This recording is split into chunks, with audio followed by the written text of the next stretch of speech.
بلخ میں قحط پڑ گیا، لوگ ہجرت کر کے سمرقند آ گئے، ایک سیدوں کا خاندان بھی آیا، ایک ایسی خاتون بھی آئی جس کے ساتھ 3 بیٹیاں تھیں، بیٹا بھی کوئی نہیں، خاوند فوت ہو گیا۔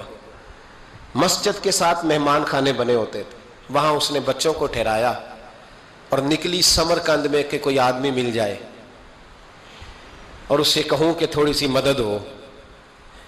وہ چلتے چلتی ایک سیٹھ کے پاس، رئیس کے پاس پہنچی۔ جن لوگوں کے پاس دولت آتی ہے نا، وہ کئی دفعہ سخت جملے کہنے لگتے ہیں جو اللہ کو پسند نہیں آتے۔ وہ سیٹھ کے پاس گئی تو جا کے کہنے لگی میں غریب ہوں، پریشان ہوں، بلخ میں قحط ہے، سارا زمانہ جانتا ہے، تو میں اس لیے سمرقند آئی ہوں، بیٹیوں کا ساتھ ہے، نہ رہنے کو جگہ ہے، نہ کھانے کو روٹی ہے، نہ پہننے کو کپڑا ہے، مہربانی کر تھوڑی مدد کر۔ کہنے لگا ہو کون؟ تو اس سیدزادی نا کان آگے کر کے، ہاں کسی پہ بھی حالات سخت آ سکتے ہیں، اللہ سے ڈرنا چاہیے، کان آگے کر کے نا کہنے لگی میں سیدزادی اور یہاں میرا اپنا کوئی نہیں، مہربانی کر۔ تو وہ سیٹھ صاحب، چودھری صاحب کہنے لگے مجھے کیسے پتا چلے گا تو سید ہے؟ تو سیدزادی نے اپنا پلو کھولا اور اپنے آنسو دونوں آنکھوں سے صاف کیے تو کہنے لگی اللہ تیرا بھلا کرے، میں ثابت نہیں کر سکتی کہ میں حضور کا خاندان، میرے پاس کوئی دلیل نہیں، میں نہیں بتا سکتی۔ چل ٹھیک ہے، چلی گئی۔ کسی نے بتایا کہ یہاں ایک یہودی بھی رہتا ہے، وہ بڑا سخی ہے، یا آتش پرست ہے، یا پارسی ہے کافر غیر، سخی بڑا ہے۔ اس کے پاس گئی، بیٹھی رہی، لوگ بیٹھے تھے، جب چلے گئے تو قریب گئی، کہنے لگی مجبور ہوں، پریشان ہوں، غریب نہیں ہوں۔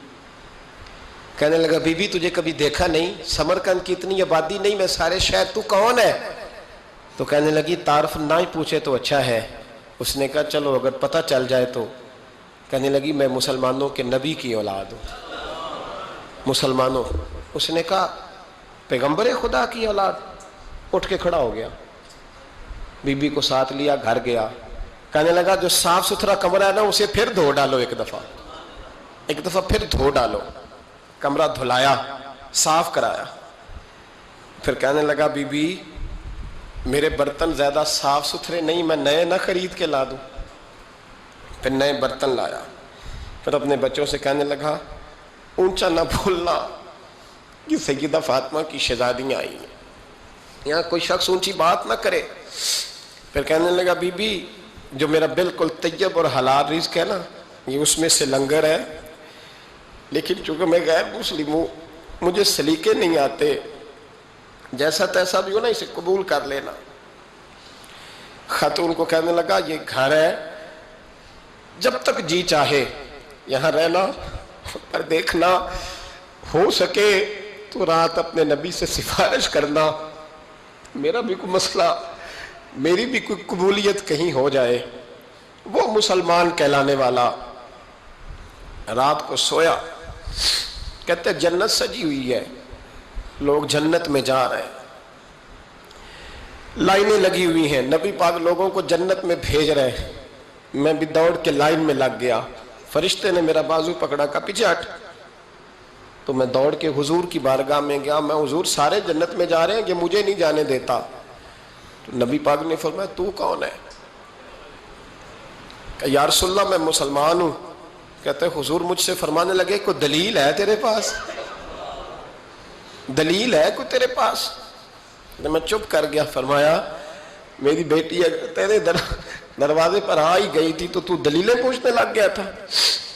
فرمایا جا دوڑ جا۔ سویرے آنکھ کھلی تو گلیوں میں ڈھونڈتا پھرتا ہے، تلاش کرتا پھرتا ہے، کونے کونے میں جاتا ہے وہ سادات کا گھرانہ کہاں گیا۔ ڈھونڈتے ڈھونڈتے اس غیر مسلم کے دروازے پہ جا کے پہچان لیا تو کہنے لگا خدا کا واسطہ جو تو نے نوکری کی ہے نا ان کی مجھ سے 11 گنا لے لے، یہ سادات کا گھر مجھے دے دے۔